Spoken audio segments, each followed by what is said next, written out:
네, 여러분 안녕하십니까? 2020년 3월 4일 수요일 돈이 빛나는 밤에 시작하도록 하겠습니다. 전일 해외 시장에 나스닥이 금리 인하에 불구하고 굉장한 낙폭으로 상승을 거의 다 반납을 다 했는데요. 오늘 금일 국내 시장은 반대로 강력한 상승 흐름을 보여주었습니다. 코스피가 2.24% 상승한 2059.33, 코스닥이 2.38% 상승한 641.73으로 마무리가 되었습니다. 지금 미국의 어떤 영향이 같이 있어서 하락하지 않을까 걱정하셨던 분이 계실 것 같은데, 국내 시장 오히려 상승했는데 어떤 이유로 상승을 했고 어떤 또 매수 주체가 있는지 한번 살펴보고요. 또 미국 시장을 또 빼놓을 수가 없는데 금리 인하에 대한 부분, 그리고 시장이 좀 빠진 부분, 그리고 지금 한창 또 대선 후보들에 대한 얘기가 많이 있는데요. 거기까지 한번 살펴보도록 하겠습니다. 오늘도 좋은 말씀 해주실 최 이사님 모셔보도록 하겠습니다. 안녕하십니까? 네, 반갑습니다. 네, 반갑습니다. 네네. 자, 오늘 국내 시장은 예상과 다르게 강력한 반등이 나와 있는 상황이고, 네. 저는 이제 미국이 전격적으로 아주 긴급하게 보통 이제 0.25 정도를 생각을 하고 있었는데 0.5% 금리 인하를 했음에도 불구하고 시장이 지금 하락으로 마무리가 됐는데 네. 전체적인 미국 시장 어떻게 봐야 될까요? 네, 일단은 금리 인하에 대한 부분들은 긴급적으로 이제 이루어진 상황이죠. 네네네. 그래서 급하게 이제 18일 날 원래 FOMC를 통해서 진행이 됐어야 되는데 네네. 시장이 하도 어수선하니까 금리 인하를 빨리 하겠다. 네. 거기까지 좋은데 이게 좀 세게 나왔어요. 0.5%포인트가 나왔는데. 네네네. 네, 보통은 한 번 금리 인하를 할 때 0.25%포인트이기 때문에. 네. 이번에 금리 인하한 것은 두 번의 효과가 있는 거죠. 네네네. 네, 그래서 전문 용어로 일타쌍피 느낌이긴 한데. 네네. 아무튼 그런 강한 상황이 만들어졌는데도 불구하고 시장은 좀 뜨뜻미지근했어요. 네네네. 왜 그랬냐면, 야, 그거 예상된 거 아니냐. 네가 한다고 그러지 않았냐. 그렇죠. 네, 그죠. 네. 하려고 한 건데 무슨 이렇게 생색이냐. 이런 식의 얘기가 나온 거 하나 있고요. 네네. 한 가지 더 볼만한 것은 금리는 인하하지만 양적 완화는 하지 않겠다라고 얘기가 나온 거죠. 네네네. 이게 이제 금융 위기 시점하고 조금 다른 부분이에요. 금융 위기 때는 이제 금리도 인하하고 네. 그다음에 양적 완화도 엄청나게 대규모로 풀었거든요. 네네네. 근데 지금 이 파월 의장의 말을 들어보면 지금 상황이 안 좋기 때문에 금리를 인하하는 거지만 미국의 경제 펀더멘탈은 탄탄하다. 걱정할 게 없다. 양적 완화까지는 필요 없다 이런 얘기네요. 양적 완화가 필요하진 않다. 그러니까 지금 보면은 이제 미국에서도 이런 경제적인 어떤 충격 이런 상황들을 단기적으로 보고 있는 거죠. 네네네. 네. 이거 금융위기처럼 아주 그냥 이대로 놔두면 큰일 날 것 같다가 아니라 어떻게든 수습이 될 만한 문제인데 지금 네네. 당장 힘들기 때문에 요것을 이제 인하를 좀 하는 쪽으로 당장의 충격을 좀 줄이자. 네네. 이렇게 가는 것 같아요. 그래서 이번 금리 인하에 대한 효과는 지난 무역 협상에 대한 그런 연장선에 있다고 좀 보시면 될 것 같고요. 네네네. 그 효과를 좀 끌어올리기 위한 네. 그런 내용이라고 보시면 이제 되지 않을까 생각합니다. 그래서 투자자들은 약간 실망했죠. 네네. 조금 실망을 하는 것 같아요. 네. 주가를 보니까. 원래 하기로 한 거 그냥 한 거고 양적 완화도 안 한다는데 주가 그동안 많이 올라온 부분도 있었고요. 그 네네네. 전날 기록적인 상승이 있었잖아요. 5%대 네. 올랐죠. 네. 빠진 만큼 다 올라버렸어요. 네. 그만큼 올라갔기 때문에 또 약간 팔아먹는 단기 매도도 나왔을 테고 또 이런 시장에 대한 실망감도 같이 나왔을 테고 그런 형태라고 좀 보시면 될 것 같아요. 시장이 네네. 나빠서는 아니다. 이렇게 보셔야 되겠죠. 기초 체력은 탄탄한데 지금 잠깐 이제 독감이 왔기 때문에 몸이 좀 아픈 뿐이지만 이거 나을 거다라는 생각을 하고 그렇죠. 있다는 거죠. 네네. 약 먹고 쉬면 돼요. 네. 약 먹고 쉬면 충분히 나을 수 있으니까 네네.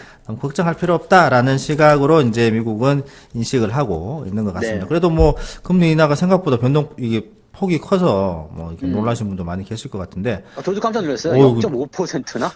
통상 해오던 네. 것도 0.25로 이제 차근차근 해나가지 않을까 했는데. 그렇죠. 네. 이게 FOMC에서 0.5%를 예상했다 그러면은, 인하했다 그러면, 그거 그럴 수도 있겠다 싶은데. 네네네. 긴급이거든요. 완전 긴급으로. 네, 임시적으로 나온 건데 0.5%를 때려버리니까 또, 왜냐면 이제 추가 금리 인하에 대한 이야기가 계속 나오고 있거든요. 그렇습니다. 네네. 이게 끝이 아니다. 또 할 거다라는 건데, 여기서 0.5를 쳐버리게 되면, 지금 추가적으로 0.25나 0.5 정도가 떨어지게 된다 그러면요. 네네네. 미국 금리가 0.5%대로 떨어져요. 네네네. 지금 1.0에서 1.25까지 떨어졌기 그렇습니다. 때문에 네네. 추가 금리 인하가 되면은 이제 거의 제로 금리 상태로 빠진 상황이라서 네. 과연 거기까지 갈까라는 생각을 좀 했는데 결국에는 트럼프 의도대로 가는 건가요? 그럴 수도 있겠네요. 뭐 계속해서 네. 제로 금리 우리와 네. 다른 G7을 봐라. 다 제로 금리다. 그렇죠, 그렇게 그렇죠. 가야 된다라고 얘기를 했는데 뭐 그렇게 갈 수도 있겠네요. 트럼프의 의도대로 가는 걸 수도 있겠네요. 네네. 작전인가? 모르겠네요.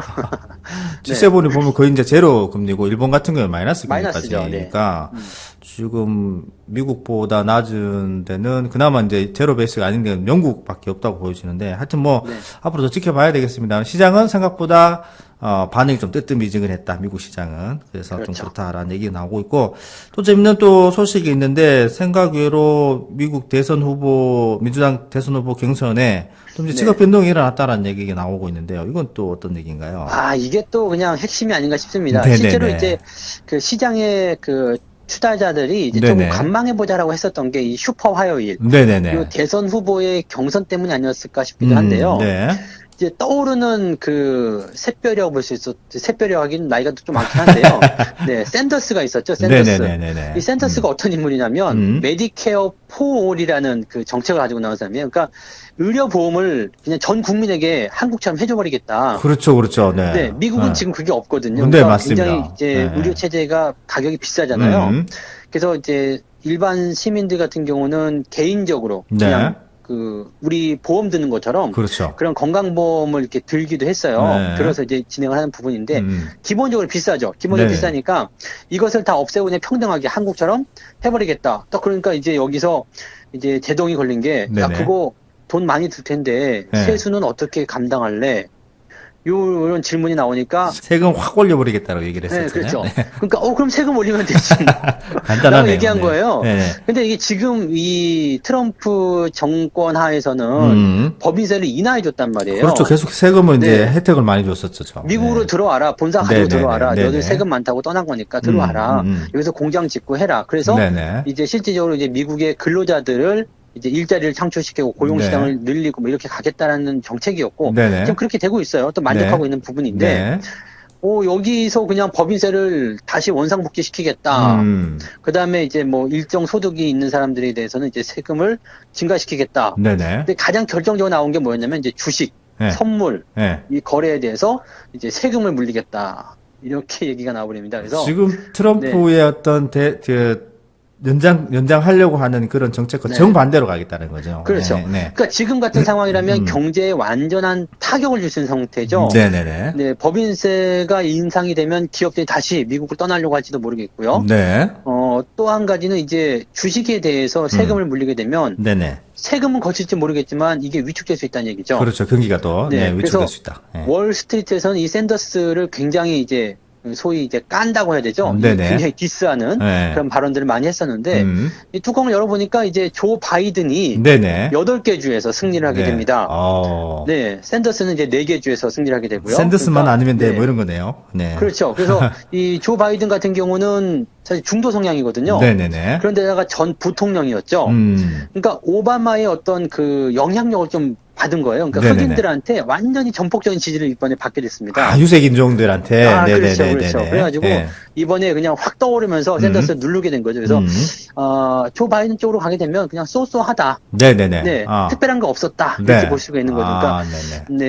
뭐 샌더스가 워낙 강하게 나와서 그럴 수도 있겠습니다만 미국 시장 그래서 약간 한숨을 좀 돌리는 그런 형태의 모습이 갔어요. 그래서 아마도 오늘 장세에서는 뭐 예측하기는 좀 그렇지만 어제보다는 낫지 않을까 싶습니다. 일단 뭐 금리 인상에 대한 부분들도 일단 어느 정도 뭐 진행이 됐죠. 그다음에 이 슈퍼 화요일이라는 이런 불확실성도 제거가 됐기 때문에 뭐 어제는 내렸지만 오늘은 좀 나은 모습이 나오지 않을까 그렇게 예상을 좀 해볼 수 있을 것 같습니다. 상승에 대한 부분도 어느 정도 예측해 볼 수 있다. 일단 뭐 큰 대형 악재는 지나갔고 시장에 또 숨통을 틔워줄 수 있는 금리도 인하를 했기 때문에 조금 더 지켜봐야 되는 부분이다. 이렇게 보여지긴 보였습니다. 자, 이제 미국 얘기는 끝났고요. 금리 인하라든지 민주당 대선 후보 경선에 대한 어떤 그런 큰 이슈도 한번 지나갔는데 문제는 이제 국내 증시인데 국내 증시 오늘 굉장히 강한 상승이 나왔습니다. 코스피 코스닥 모두 2% 초반대 강력한 반등이 나왔는데 아무래도 이제 국민연금이 또 이제 다시 이제 활동을 하나요? 연기금에 대한 매수력이 굉장히 커졌네요. 연기금이 최근에 이제 매수를 계속 진입을 시켜주고 있는 상황인데 재미있는 그 분석이 나온 게 뭐냐면 그 연기금이 주가가 하락함으로 인해서 네네. 매수 여력이 생겼다. 네. 여유 자금이 10조 원이나 생겼다. 이런 얘기가 나왔어요. 네네네. 그래서 아니 주가가 빠졌는데 도대체 돈이 어디서 나왔냐. 네네. 그걸 이제 캐봤더니 네. 이제 그 국내 주식의 일정 비율을 이제 국민연금이 가지고 있어야 된다 이거죠. 그러니까 얘네는 이제 주식을 몇 % 가지고 있다 이게 아니라 네. 그냥 일정 금액을 딱 집어넣고 하는 거예요. 그러니까 네. 만약에 100억 원을 100조 원대를 이제 국내 주식에 갖고 있어야 되겠다. 네. 이 생각을 했다라면 네네. 100조 원을 갖고 있어야 되는 거예요. 근데 주가가 하락하니까 이게 시총이 날아가잖아요. 네네네. 그러니까 100조 원을 맞춰놨는데 이게 주가가 하락하니까 한 90조 원밖에 안 되는 거예요. 평가치를 해보니까. 네. 그럼 100조를 맞추기 위해서 얘네들이 다시 또 살 수 있다. 매수를 사야 된다는 얘기죠. 네네네. 네, 그런 식으로 해가지고 이제 주가가 내려갈수록 이제 이 격차가 커지는데 최근에 그 매수 여력이 10조 원 정도가 됐더라. 요 얘기가 된 거죠. 그러니까 네네. 요것을 이제 균형을 맞춰주기 위해서 국민연금이 들어올 것이다. 뭐 그런 얘기가 있었고 네네네. 국민연금이 들어오게 되면서 이제 주가가 바닥을 잡는 그런 형태의 모습으로 간다. 이렇게 진행이 좀 되는 거죠. 네네. 그리고 전통적으로 기관은 이제 그 방어적인 역할들을 많이 했기 때문에 네. 이렇게 그 국민연금의 매수를 통해서 방어가 유지가 된다라면 네네. 외국인들은 여기에서 살짝 돌아서는 모습으로 매수를 조금씩 들어오게 될 가능성이 있겠죠. 그래서 주가가 어떻게 보면 지금이 정말로 바닥이지 않겠나라는 생각도 조심스럽게 해봐야 되지 않을까 생각되고요. 사실 뭐 바닥이다라고 논하기도 전에 네네네. 과거에 어떤 그 우리 2019년도 작년 연말 시점부터 보면은 사실 그 시점 대비해서 크게 밀리거나 그런 부분도 아니었거든요. 그렇습니다. 네네. 네. 네네. 그러니까 요 즈음이 이제 계속 바닥의 연장선으로 진행되는 것 같다. 이렇게 보셔야 될 것 같아요. 네네네. 네. 뭐 대부분의 어떤 그 주가의 어떤 하락세에서 이제 저점을 만들어주고 또 상승으로 전환하는 그런 추세에서 기관들이 방어를 하고 또 외국인들이 사주고 또 나중에 꼭지에 올라가서는 개인들이 또 환호를 하고 뭐 이런 패턴들이 계속 되는 것 같은데 뭐 또 이제 국민연금이 또 제대로 방어를 또 해주고 외국인도 조금 다시 돌아오는 모습들을 보여주니까 앞으로 국내 증시도 뭐 미국 증시도 앞으로 뭐 악재에 대한 부분도 좀 거쳐지는 부분이고 국내 증시도 그렇게 보면은 동반 같이 상승할 수 있는 부분 그런 부분들이 좀 만들어지는 것 같아서 정말 좀 다행이다는 생각이 들고요. 이제 뭐 해결될 거는 질병, 우리 지금 괴롭히고 있는 질병만 잘 해결되면 그렇죠. 될 것 같습니다. 확진자 수가 좀 점점 줄어들어야 될 텐데요. 뭐 우리나라 같은 경우 워낙 그 검사를 너무 잘해서 지금 뭐 너무 많이 이제 폭발적으로 증가를 하고 있다. 외신들은 많이 칭찬을 하고 있는데 우리나라의 검역 시스템에 대해서 잘하고 있다고 하는데 그만큼 또 빨리 뭔가 좀 전환되는 국면이 빨리 나왔으면 좋겠습니다. 아마 그것 때문에 고통받는 분이 너무 많으시니까요. 그죠? 자, 뭐, 시장들은 다시 이제 전환하려고 하는 그런 모습들, 주가들, 개별주들도 굉장히 또 오늘 상승폭이 컸는데요. 너무 흥분하지 마시고, 그리고 또 한동안 질병 때문에 굉장히 공포를 많이 느끼셨을 것 같은데, 항상 주가는 늘 그렇습니다만은, 걱정의 벽을 타고 가는 것 같습니다. 너무 겁먹지 마시고, 너무 그렇다고 가진 주식을 다 시장에 공포와 같이 패닉과 같이 손절해버리지 않으신다면은 또 좋은 또 시기를 맞으실 수 있을 것 같습니다. 오늘 마지막 구호는 주가는 걱정의 벽을 타고 간다. 이렇게 하고 마무리하면 좋을 것 같습니다. 네. 네. 자, 마무리하도록 하겠습니다. 네. 주가는 걱정의 벽을 타고 간다. 네. 수고하셨습니다. 네. 고맙습니다. 네. 본 방송에서 제공되는 모든 정보는 투자 판단의 참고 자료이며 투자의 최종 책임은 본 방송을 이용하는 본인에게 있습니다.